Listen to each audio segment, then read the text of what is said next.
You're listening to Audiology. Support our work on Patreon and be sure to submit your requests for topics in the comments below. Part 1 Introduction. The fall of Saigon on April 30th, 1975, represented the takeover of South Vietnam's capital by the forces of North Vietnam, signaling the conclusion of the Vietnam War and the disintegration of South Vietnam's government.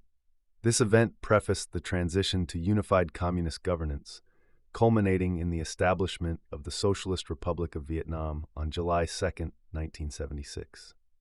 General Van Tien Dung led the North Vietnamese People's Army and Viet Cong in a decisive assault on Saigon, initiated on April 29, 1975, overcoming the South Vietnamese defense headed by General Nguyen Van Tuan through an intense artillery offensive. Within a day, the city's critical locations had fallen, and the North Vietnamese flag was hoisted over the presidential palace.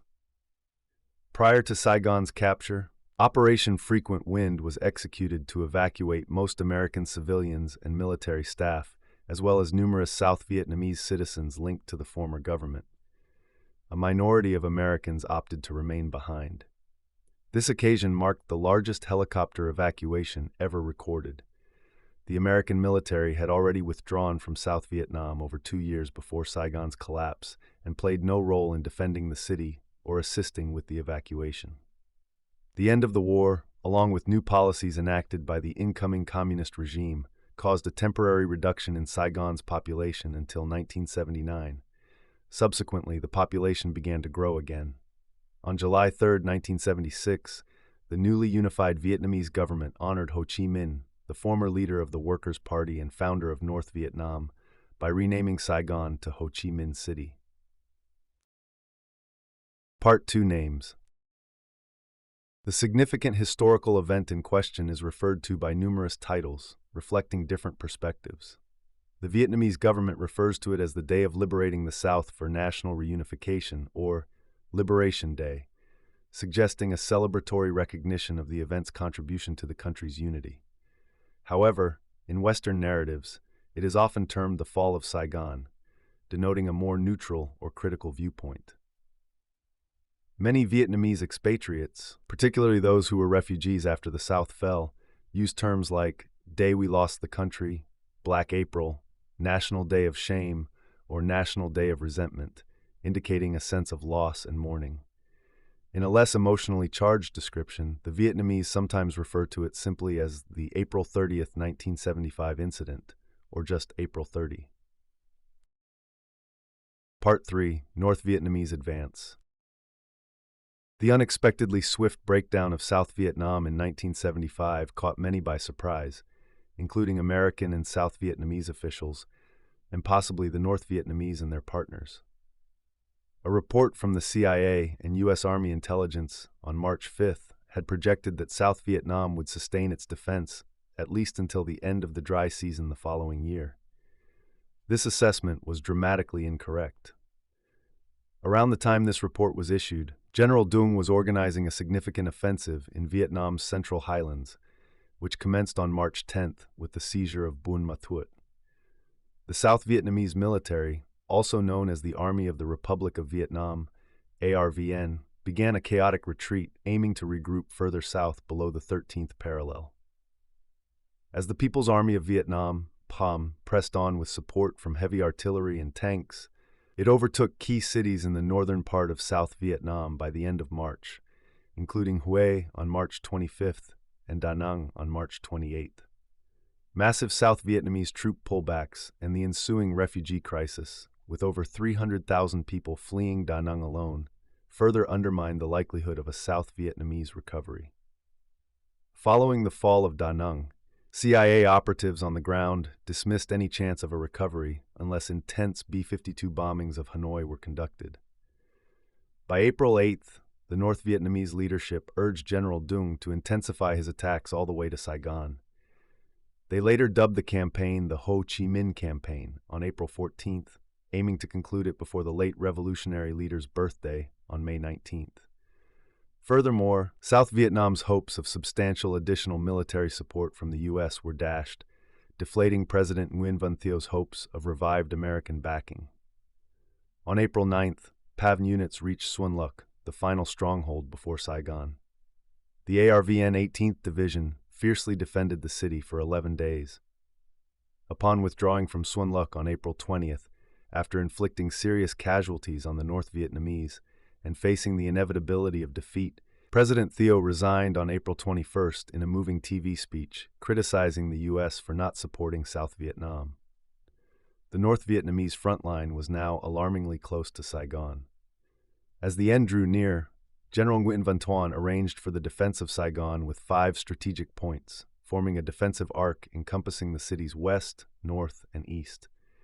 These positions were manned by various ARVN divisions and brigades, making up about 60,000 troops. However, the arrival of numerous ARVN soldiers fleeing to the city swelled the armed presence to over 250,000, many of whom were disorganized and lacked leadership, contributing to the chaos within Saigon. Part 4: Evacuation. During the swift advances of the North Vietnamese Army in March and early April, there was growing apprehension in the comparatively unscathed city of Saigon that it would soon face an imminent assault. The locals were troubled by the thought of possible vindictive killings following a communist takeover, recalling the grim discovery of mass graves after the recapture of Hue from communist occupation in 1968. Disturbing reports of brutal acts, such as beheadings, committed against Americans and others in areas like Hue and Da Nang, often amplified by South Vietnamese government propaganda, contributed to a climate of fear. Consequently, many foreign nationals, particularly Americans, as well as South Vietnamese connected to the U.S. or the South Vietnamese regime, sought to evacuate Saigon. By late March, American departures from Saigon were already underway, with normally half-empty flights now fully booked. The urgency to leave intensified through April, as the Defense Attaché Office, DAO, initiated outbound flights for non-essential personnel. Nevertheless, certain Americans, for moral reasons, wouldn't leave without their Vietnamese loved ones, including children and partners not officially recognized by law. This impeded the exit operations initially, but soon the DAO began unauthorized relocation of these Vietnamese individuals to Clark Air Base in the Philippines. A notable aspect of the evacuation efforts was Operation Babylift, announced by President Gerald Ford on April 3rd to relocate approximately 2,000 orphans out of Vietnam. A tragic plane crash during this operation resulted in significant loss of life, dampening morale among American workers. Additionally, over 2,500 orphans were airlifted via Babylift, and Operation New Life saw over 110,000 Vietnamese refugees evacuated. The final rush, Operation Frequent Wind, successfully airlifted around 7,000 people from Saigon using helicopters. Regarding American evacuation strategies, the Ford administration was engaged in extensive planning, navigating legal, practical, and strategic issues. The U.S. government was split on the pace of evacuation, with the Pentagon pushing for a swift exit to minimize risks, while the U.S. ambassador to South Vietnam, Graham Martin, called for a more discreet and controlled withdrawal to prevent chaos and potential violence against Americans. A plan was eventually approved by President Ford to initially remove a large number of Americans, leaving a final group of 250 who could be airlifted in a single day when needed. Meanwhile, President Ford struggled to acquire further military aid for South Vietnam, requesting $722 million from Congress, which was deemed necessary to rebuild South Vietnamese forces. National Security Advisor Henry Kissinger opposed a hasty evacuation as long as military aid was still being considered, fearing it would weaken South Vietnam's leadership. Further complicating decisions, the administration had to ensure that the evacuation complied with the newly enacted War Powers Act, although it was determined that the evacuation of American citizens was likely permissible. For South Vietnamese citizens, leaving Saigon before its fall was far more complex than for Americans. The costs for necessary documents and transportation soared. Property owners in Saigon had to sell at greatly reduced prices or risk losing everything. Many desperately sought American sponsorship, with some resorting to placing ads in newspapers to appeal for adoptive parents. Most of those who managed to emigrate and later attain refugee status in the U.S. were previously aligned with the South Vietnamese government or military, expecting freedom due to their anti-communist positions. However, upon arrival, many experienced confinement in U.S. military detention facilities for extended periods. Part 5. Political movements and attempts at a negotiated solution. As South Vietnam's situation deteriorated, President Thieu faced increasing internal dissent. With the North Vietnamese forces making significant gains, the South Vietnamese Senate called unanimously for new leadership, and several high-ranking military officials contemplated a coup. In an attempt to appease his critics, Thieu reshuffled his cabinet, resulting in Prime Minister Tran Thient Khiem's resignation, but these actions did little to calm the widespread discontent. On April 8th, a South Vietnamese Air Force pilot, who was also a communist sympathizer, Nguyen Thanh Trung, attacked the Independence Palace with a bombing run and then defected to a North Vietnamese-controlled area. Despite the turmoil, Thieu was unharmed. In the U.S., Ambassador Graham Martin, other members of the American mission in Saigon, and some officials in Washington still held out hope for a peace negotiation with the North Vietnamese, based on the idea that stabilizing the military situation in the South might open avenues for a staged retreat. This retreat would not only allow Americans to depart, but also accommodate the evacuation of South Vietnamese allies over several months. The consensus on whether Thieu's leadership could facilitate such a political settlement was split. The foreign minister from the PRG hinted they might be open to talks with a Saigon administration that didn't include Thieu, which increased the calls from even Thieu's own supporters for him to step down. Thieu ultimately resigned on April 21st, lashing out at the United States in his parting speech. He criticized the U.S. for both coercing South Vietnam into the Paris Peace Accords and not providing sufficient support afterward, while also setting unrealistic expectations. After his resignation, Vice President Tran Van Huong took over the presidency. The North Vietnamese, however, dismissed the new government as just another puppet regime on their Radio Hanoi broadcasts. Part 6. Pan Encirclement. On April 27th, Saigon was attacked by rockets from the People's Army of Vietnam, PAN, the first assault of this kind in over 3 years. Following unsuccessful attempts to engage with the North, Tran vacated his position on April 28th, handing over leadership to General Duong Van Minh. At this stage, the existing government was in chaos. General Minh, known for his connections with the communists, was expected to broker peace, but the North refused to engage in talks. On the same day, PAVN troops advanced towards Saigon's outskirts. Near the city center at the Newport Bridge, Viet Cong forces captured Thao Dinh, but failed to take the bridge after being repelled by South Vietnam's 12th Airborne Battalion. As the nearby area of Bien Hoa succumbed to enemy forces, General Toan escaped to Saigon, declaring that the senior military leaders had essentially conceded defeat. During President Minh's inaugural address at 6:06 p.m. on April 28th, defectors flying A-37 Dragonflies from the now Vietnamese People's Air Force bombed Tan Son Nhut Air Base, causing damage but escaping pursuit from South Vietnam's Air Force F-5s. C-130 aircraft leaving Tan Son Nhut faced gunfire from PAVN forces, causing a temporary halt to flights, which resumed later that same night. In the early hours of April 29th, a rocket destroyed a C-130E while it was taxiing to collect refugees. The crew managed to leave the burning plane and left the airbase on another C-130 that had already landed. This marked the last fixed-wing flight of the U.S. Air Force from Tan Son Nhut. With the break of dawn on April 29th, the Air Force of the Republic of Vietnam, RVAF, began a chaotic evacuation from Tan Son Nhut, with various aircraft flying out towards Thailand and UH-1 helicopters scouting for Task Force 76's naval vessels. Some RVNAF aircraft remained to confront the advancing PAN forces. Notably, an AC-119 gunship operated overnight, engaging the enemy units. At dawn, it was followed by 2 A-1 Sky Raiders until one was tragically shot down, and shortly after, the AC-119 also succumbed to enemy fire. By 6 a.m. on April 29th, General Dung of PAVN was instructed by the Politburo to launch a decisive attack on Saigon. After a full day of attacks, the PAVN were set to make their final push into the city. By 8 a.m., Lieutenant General Trun Van Min of the RVNF, accompanied by his staff, arrived at the DAO compound, asking for evacuation, a clear indicator of the complete collapse of RVNF's command and control. Part 7, Operation Frequent Wind. Repeated rocket attacks and debris littered the airstrips at Tan Son Nhut Airport, compelling General Homer D. Smith, the U.S. Defense Attaché in Saigon, to inform Ambassador Martin that the runways were no longer suitable for flights.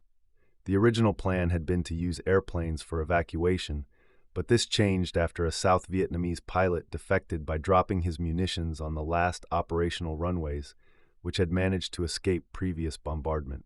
Facing pressure from Henry Kissinger, Ambassador Martin, escorted by Marine guards during persistent shelling, went to the airport to see the conditions for himself.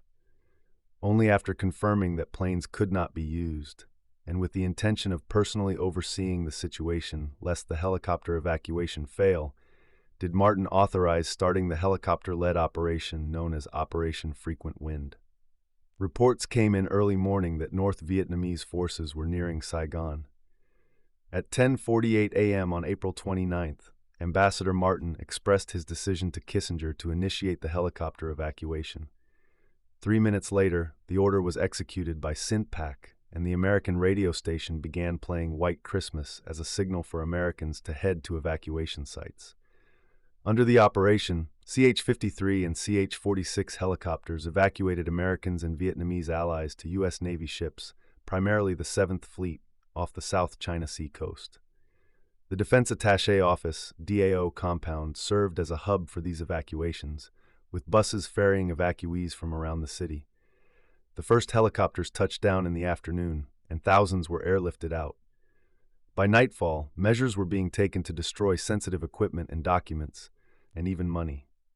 Amidst an unexpectedly large contingency at the U.S. Embassy, the evacuation plan had to be adjusted to account for the numerous individuals, both American and Vietnamese, who were stranded there. Despite bad weather disrupting the helicopter flights, the embassy served as a focal point for evacuation deep into the night. In the early hours of April 30th, at 3:45 a.m., Kissinger and President Ford instructed Ambassador Martin to prioritize evacuating Americans due to escalating concerns of a North Vietnamese takeover. Martin, who was supposed to be on one of the helicopters, specifically Lady AC-09, flown by Jerry Berry, who had received direct orders from President Ford, was to be forcibly removed if he refused to leave voluntarily. By the time the last helicopter left at dawn, nearly 1,000 Americans and over 1,000 Vietnamese had been flown out. Yet, hundreds of Vietnamese and South Koreans were left in the embassy compound, with crowds still waiting outside. Although North Vietnamese forces had the capability, they did not interfere with the departing helicopters, following orders from their leadership, who expected that allowing the evacuation would minimize the risk of further U.S. involvement. Remarkably, even as the official evacuation ended, Vietnamese continued efforts to escape, with some Air Force pilots landing their aircraft on U.S. Navy ships. After the frantic exit, Ambassador Martin landed on the USS Blue Ridge, attempting unsuccessfully to persuade more rescues for those left behind.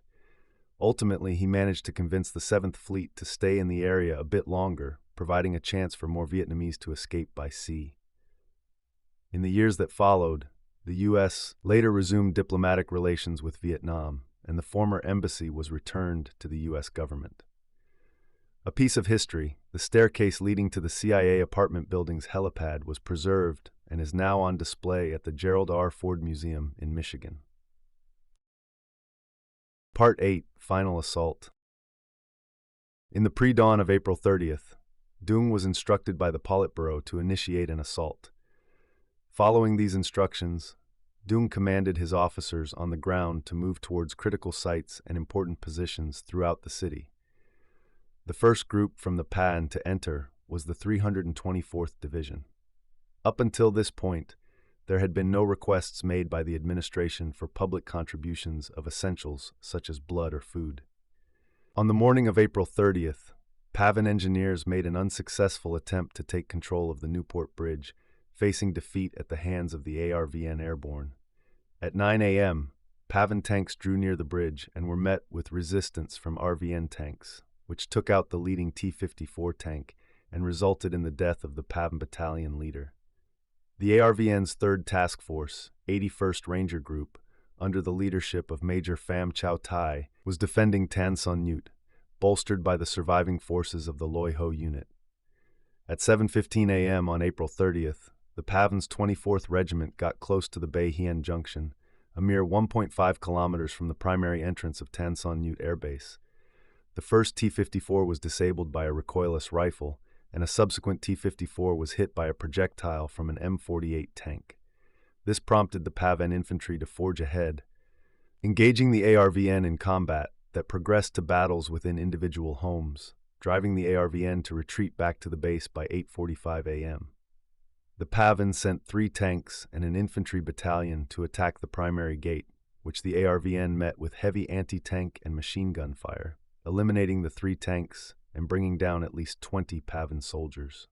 The PAVN's attempt to deploy an 85mm anti-aircraft gun was thwarted by the ARVN before it could fire a shot.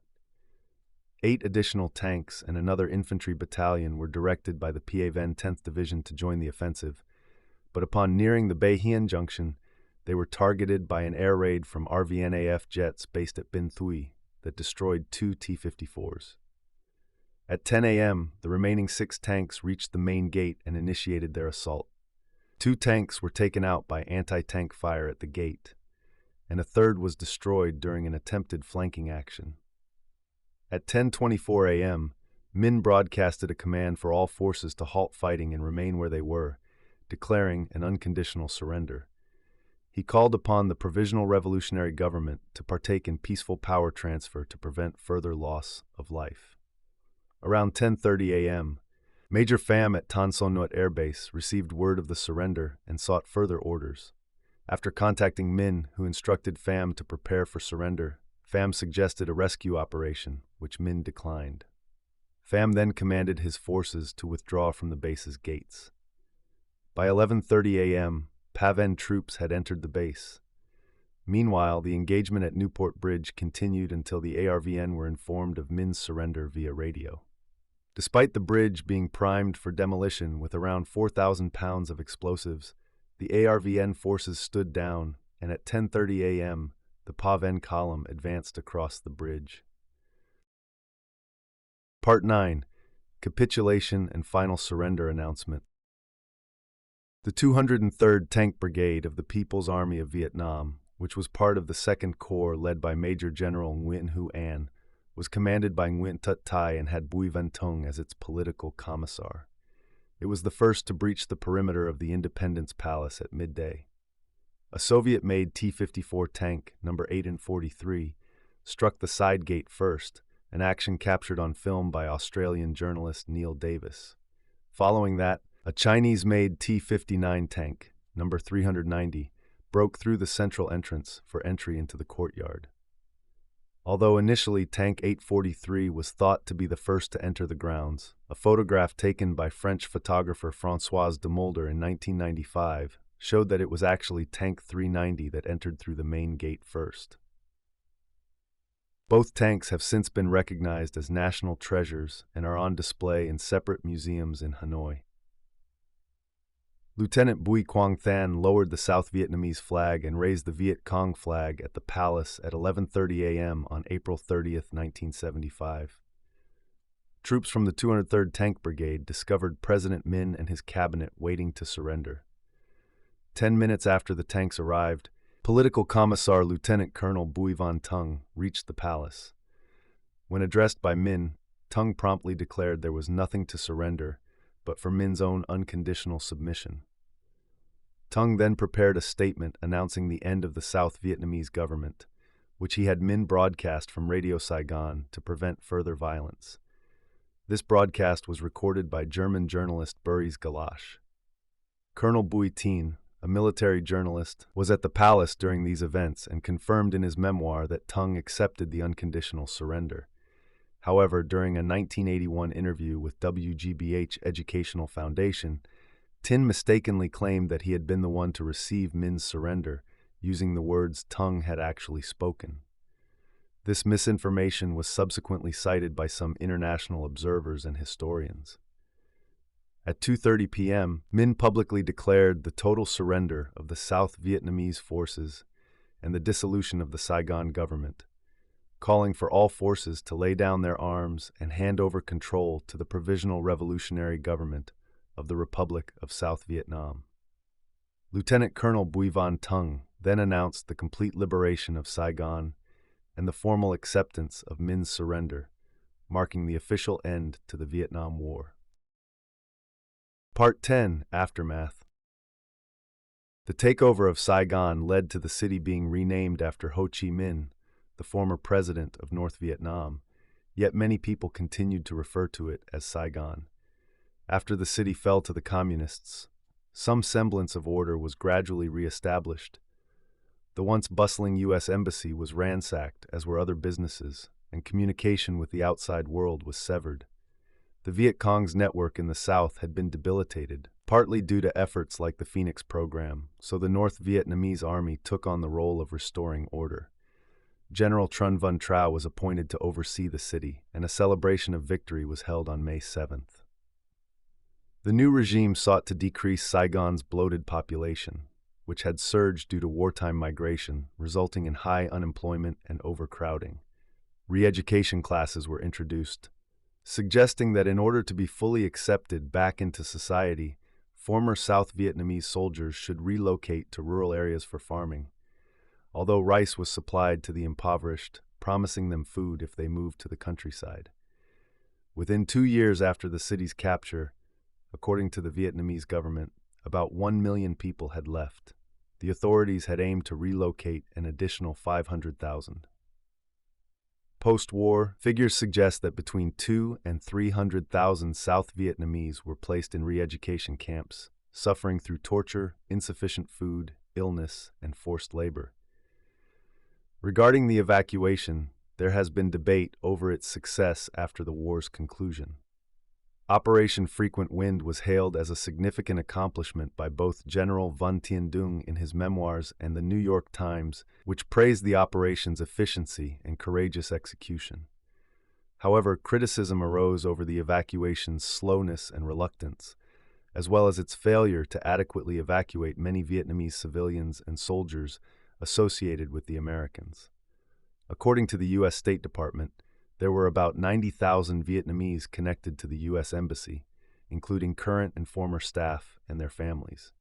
The U.S. ambassador at the time claimed that over 22,000 such individuals had been evacuated by the end of April.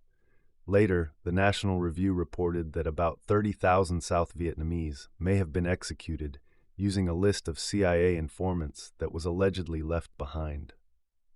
An often misrepresented photo depicts evacuees boarding an Air America helicopter on top of a building at 22 Gia Long Street, which is frequently mistaken as an image of people fleeing from the U.S. Embassy in a military helicopter. Part 11. Commemoration. In Vietnam, the 30th of April is a national holiday known as Reunification Day, marking the country's reunification, which formally took place on the 2nd of July, 1976. Additionally, it's known as Liberation Day, reflecting the end of the Vietnam War. Although this date is recognized for reunification, workers also get a break on this day, which leads into International Workers' Day on the 1st of May, prompting nationwide festivities. However, the Vietnamese diaspora often observes the period surrounding April 30th as Black April, a time of mourning and remembrance for the loss of Saigon and the fall of South Vietnam.